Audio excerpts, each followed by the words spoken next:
Hello, hi everyone. Welcome to Kumari's Kids channel. Today's story is going to be The Lion King, Simba the Lion King.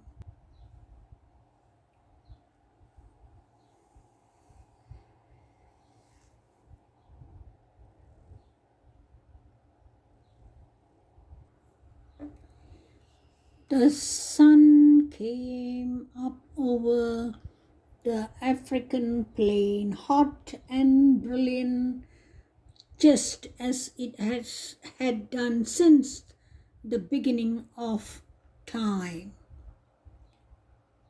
Today, the first rays of the morning sun fell on an astonishing sight. Across the vast pride lands, animals moved in great herds, heading for a single destination. Elephants plodded steadily, antelope leaped through the grass, giraffes loped, cheetahs raced, ants marched in a single line, while huge flocks of flamingos winged across the sky. They were all journeying to the Pride Rock to celebrate the birth of King Mufasa's son. Above the gathering on the top of the Pride Rock, Rafiki, the wise old mystic, approached King Mufasa and Queen Sarabi. He cracked open a gourd, dipped his finger in the liquid, and made a special mark on the infant's forehead. Then he carried the cup to the edge of the rock and held it high. A loud cheer rose from the plain. Elephants trumpeted. Monkeys screeched. Zebras, rhinos, and a host of other animals stamped their hooves. Then a hush fell over the gathering. Together, the animals of Mufasa's kingdom knelt before Simba, the new prince. Yet, one family member did not attend the ceremony. Mufasa's brother Scare had spent the entire morning toying with a mouse. He was just about to eat it when Zazu, the king's majordome, appeared. Scare turned and the mouse scampered away. "Now look, Zazu, you have made me lose my lunch," Scare complained. "You'll lose more than that when the king gets through with you." But Scare wasn't listening. He was still hungry, and Zazu was beginning to look pretty tasty. Scare pounced, but before he had time to eat Zazu, a voice commanded, "Drop him." Scare released the bird. "Why, if isn't my big brother?" he sneered. "Sarabi and I didn't see you at the presentation, Simba." Presentation of Simba. Mufasa said, "Is anything wrong? That was today." Scare said, "Oh, I feel simply awful. It must have slipped my mind." "Well, as slippery as your mind is, you are the king's brother," Zazu reminded.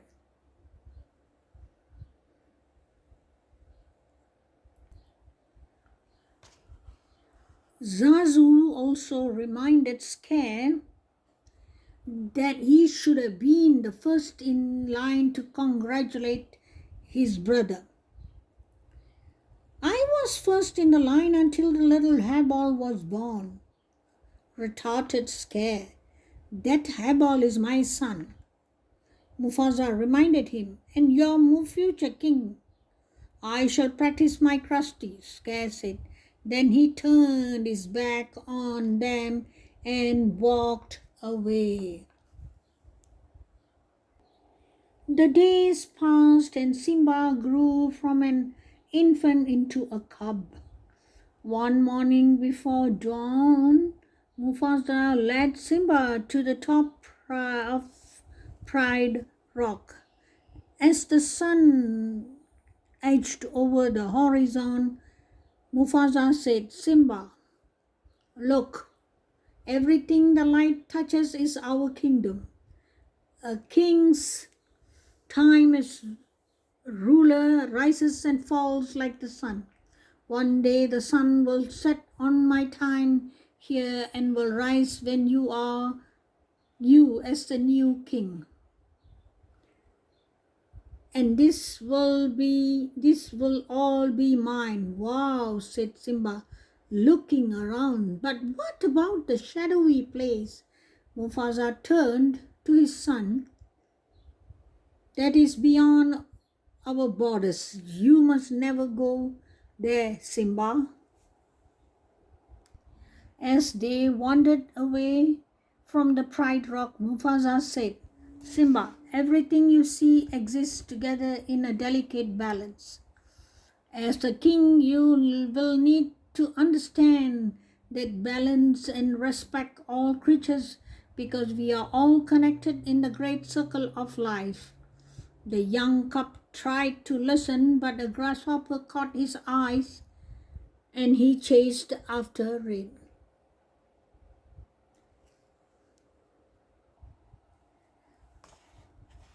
Just then Zazu arrived with the morning report.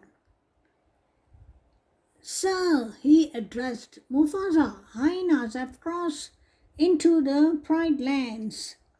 Quickly, the king ordered his majordoma to take Simba home. Oh, Dad, can't I come? Simba whined. No, son, his father replied, and he took off after the dark shapes in the distance. After Zazu made sure that Simba was home safely, the excited cub found Scare sunning himself on a rock. Hey, Uncle Scare, Simba cried. My dad just showed me the whole kingdom and I'm gonna rule it all. Scare scowled. Then slowly he began to smile. So your father showed you the whole kingdom, did he? Did he show you what's beyond that rise at the border? No, Simba said. No, said Simba. He said, I can't go there. And he's absolutely right, Scare replied.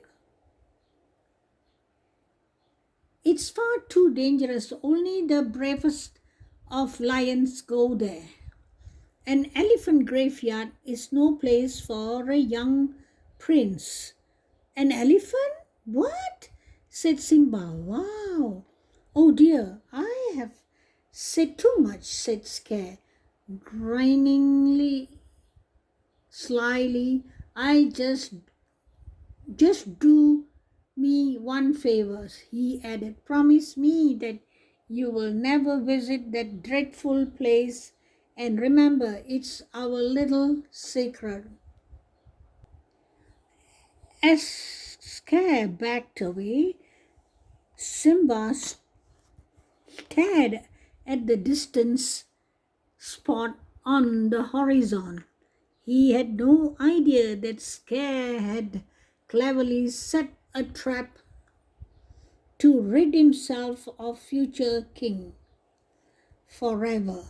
Simba knew that he would be disobeying his father if he went into the elephant graveyard, but hadn't Uncle Scare said that only the bravest of lions dare venture there? Wouldn't Dad be proud of such a brave cub? Thought Simba. Soon after, Simba went in search of his best friend Nala. He was happy to find Nala with her mother Sarafina and Queen Sarabi. Mom, he said to Sarabi, I just heard about this great place. Can Nala and I go? Where is this place, Simba? His mother asked. Oh, near the water hole. The cub fibbed. Uncle Scare had said it was a secret. All right, said Sarabi, as long as Sazu goes with you. No, not Sazu, thought Simba. He'll spoil everything.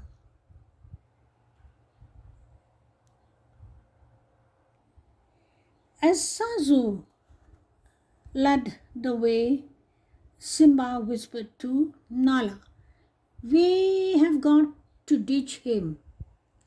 We are not going to the water hole. We are going to an elephant graveyard. When Zazu looked back and saw them whispering, he said, just look at you two. Your parents will be thrilled. One day you two are going to be married. It's a tradition. Married her? Marry her? Forget it, said Simba. I can't marry her. She's my best friend. Besides, when I'm a king, I'll do just as I please. Zazu shook his head. With that attitude, you will be a pretty pathetic king.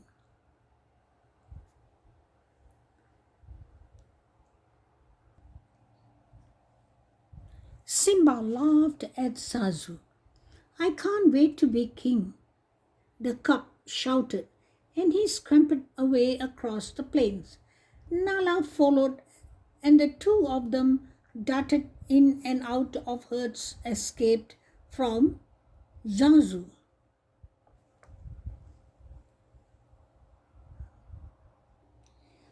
It worked! We lost Zazu, said Simba, laughing. Now we can look for the elephant graveyard.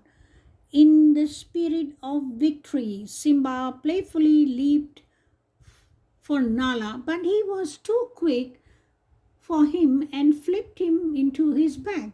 Together they tumbled down a hill until they landed with a thud.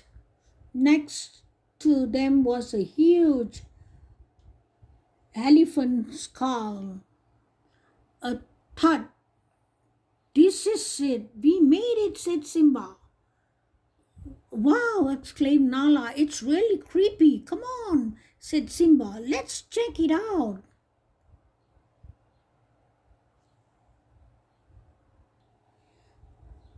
Before they could climb into the skull, Zazu caught up with them.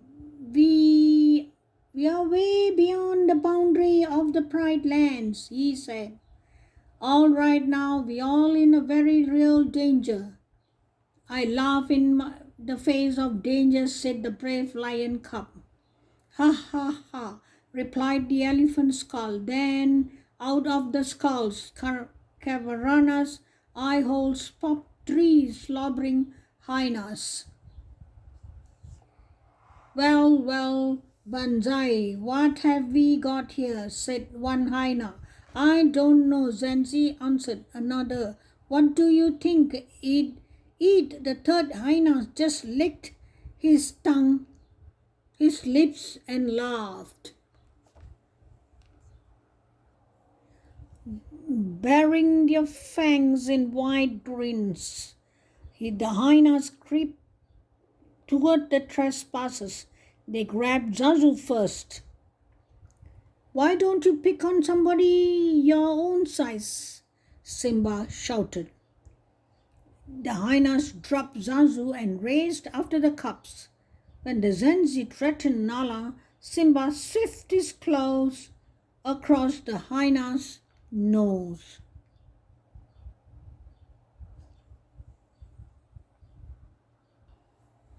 The hyenas raced after the cubs, who found themselves trapped inside the bones of an elephant's rib cage. Then the angry hyenas advanced toward Simba. Their sharp teeth gleaming, a giant paw suddenly struck Senzi, sending her and the other hyenas into the pile of bones. Not far from where Simba waited, a herd of wild bees grazed. Not far from the herd, three hyenas waited too. They were waiting for a signal from Sky. Genji saw him first. There he is, let's go. The hyenas ran toward the wild bees, sensing danger. They they panicked and stamped into the gorge straight toward Simba.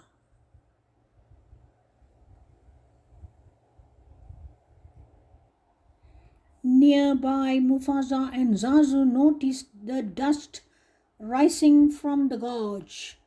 Mufasa, scared, yelled, appearing from behind a rock. Quick, Stampede, Simba's down here. With no thought for his own safety, the Lion King leaped into the gorge and snatched the cup out of the path of the deadly hoofs.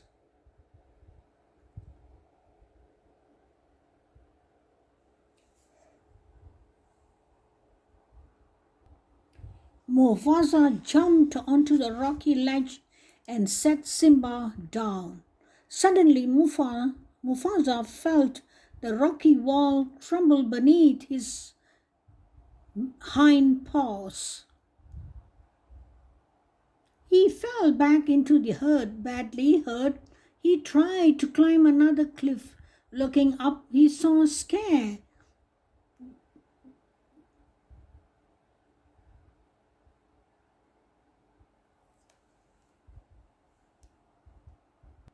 Looking up, he saw Scare. Brother, help me! Mufasa pleaded. Scare leaned toward Mufasa and pulled him close. Long live the king, he whispered. Then let go. Mufasa lost his grip and disappeared beneath the mass of moving animals.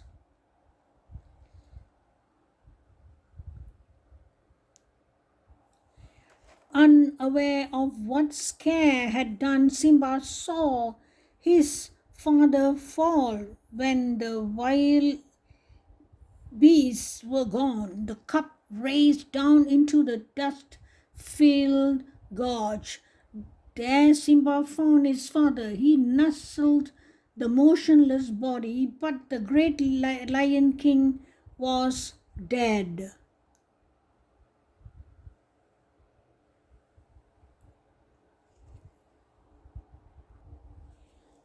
Scare appeared beside Simba. What have you done? He said. He tried to save me, the cub answered. If it weren't for you, your father would still be alive, scarce now. Run away, Simba, run away and never return. Confused and heartbroken, Simba began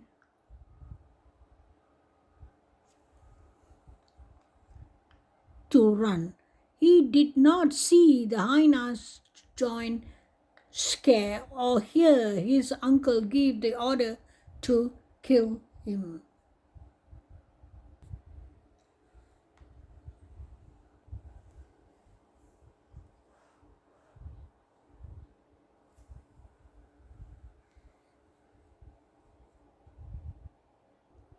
When Simba opened his eyes again, the burning sun and the vultures were gone. But a mercat and a wet hawk were standing over him. You okay, kid? Said the mercat. You nearly died, said the wet hawk. We saved you. Thank you for your help, Simba replied. He stood on a wobbly legs and started to leave.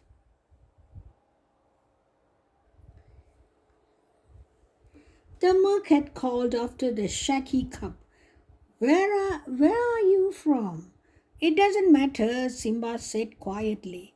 Where they Simba said quietly, then he admitted, I did something terrible, but I don't want to talk about it.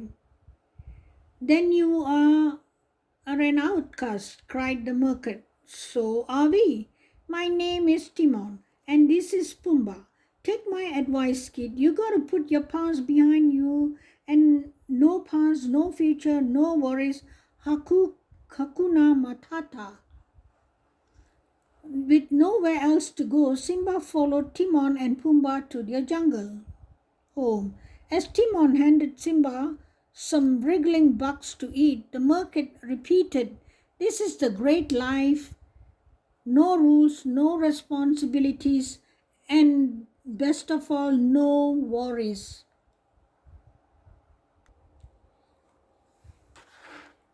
Time passed. In the carefree company of his new friends, Simba grew into a young lion. One night, while the three of them were gazing at the stars, Simba said, someone once told me that the great king of the past are up there watching over us. Pumbaa Pumbaa said. Pumbaa and Timon laughed. Who'd have told you a crazy thing like that? Said Timon. Simba, thinking of his father, was silent. The next day, as Simba was wandering through the jungle, he heard his friends shout for help. Simba hurried toward the sound. Pumbaa was caught beneath the trunk of a fallen tree, and Timon was trying to protect him from the hungry young lioness.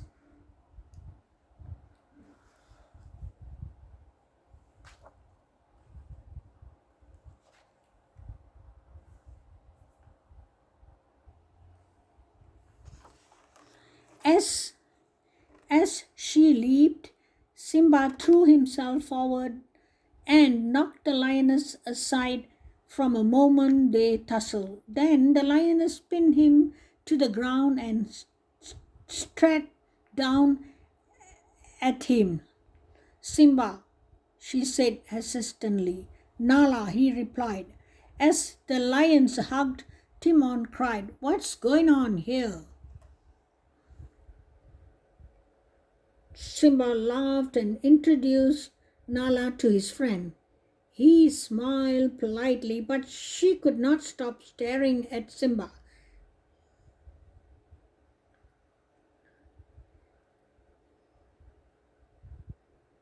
Finally, he to said, everyone thinks you are dead. They do, Simba said. Yes, Cat told us about the stampede. What else did he tell you? Simba asked cautiously. What else matters? Nala exclaimed. You are alive, and that means you are the king. King? Cried Timon and Pumbaa in surprise.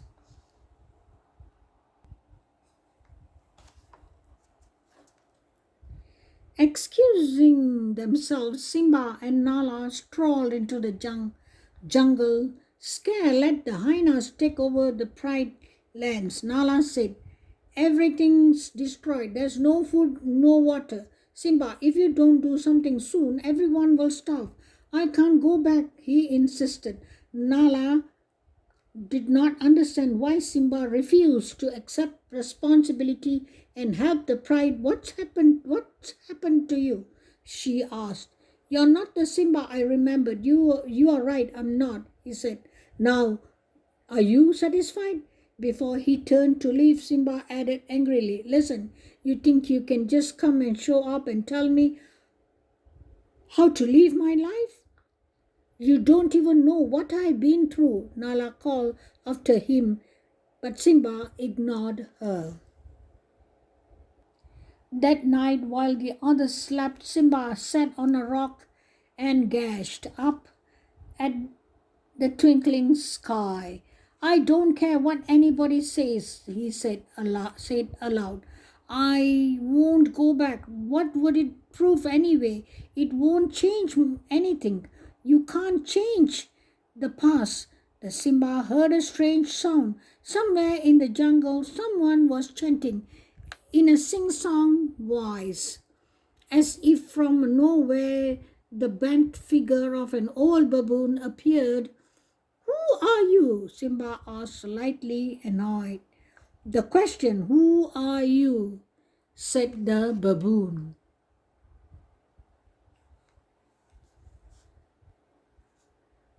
Simba thought for a moment, then sighed. The old baboon said, I know your father. My father is dead, Simba said. Nope, said the baboon. He's alive. I'll show him to you. Just follow old Rafiki. He knows the way. The old baboon led Simba to a clear, smooth pool. Look down there, Rafiki advised. In the pool, Simba saw only his reflection. Look harder, the baboon insisted. A breeze rippled the water. When the pool became still, Simba stared at the face of his father. You see, Rafiki said, he lives in you. Simba heard a voice call his name, and he looked up and saw the image of his father in the stars. Look inside yourself, Simba, said his father's image. You are more than what you have become. You must take your place in the circle of life. Remember who you are. You are my son and the one true king. Remember, the vision faded. Simba remained alone, thinking.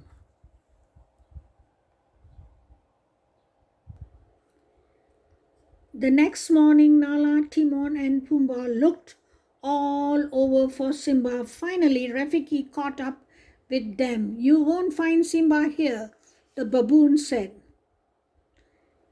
The king has returned, Timon asked. What do you mean? He's gone to challenge his uncle, Nala exclaimed.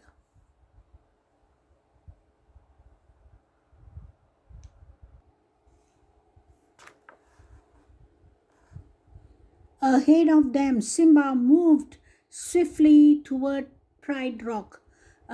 As he crossed over into his homeland, he was ruin and devastation everywhere. He saw ruin and devastation everywhere. For a moment, Simba hesitated.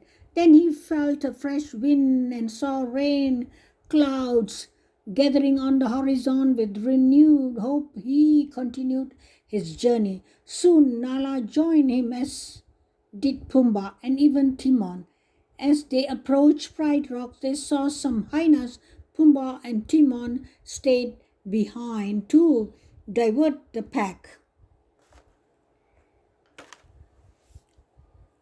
Nala went to find the lioness while Simba forged on alone in the search of his mother. Meanwhile, at Pride Rock, Scare Regin without shame. Where is your hunting party? He shrieked at Sarabi. There is no food She replied, the herds have moved on. We have only one choice. We must leave Pride Rock. We are not going anywhere, he growled. Sarabi replied, then you are sentencing us to death. Then so be it. I am the king and I make the rules. If you were half the king Mufasa was, Sarabi began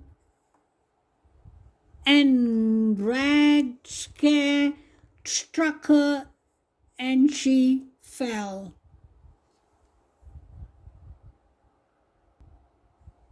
A tremendous roar echoed among the rocks. Scare whirled and saw a great lion before him. Mufasa, he said, gasping, no, it can't be. You are dead, weak and delirious. Scare backed away from the ghost. What do you want? He cried. Why are you here? Go away, go, leave me alone. Although many years has passed, Sarabi still recognized her son Simba. She said quietly, you are alive? Then Simba saw Scare crawling up Pride Rock. Simba dashed up the steep face, dodging fire and smoke. This time he trapped Scare at the edge. Simba, you don't understand, Scare insisted. I didn't kill your father. It was the hyenas. They are the enemy. Now that you are back, together we can defeat them. Run away, Scare, Simba commanded, repeating the advice his uncle had once given him. Run away and never return. Scare started to slink away, but then he turned and lunged for Simba. Acting swiftly, Simba hurled Scare off the cliff. The sound of hungry hyenas drifted up and from the gorge, revealing Scare's awful fate.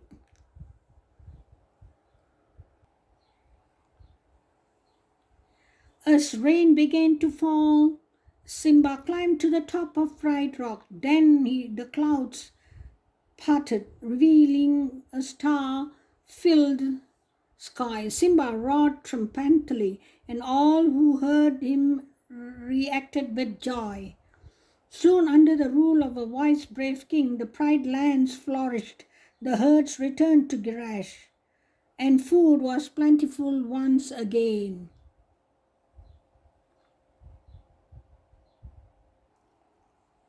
Soon the animals gathered once more to celebrate the birth of King's son. Simba and Nala watched proudly as Rafiki held their new cup high over the Pride.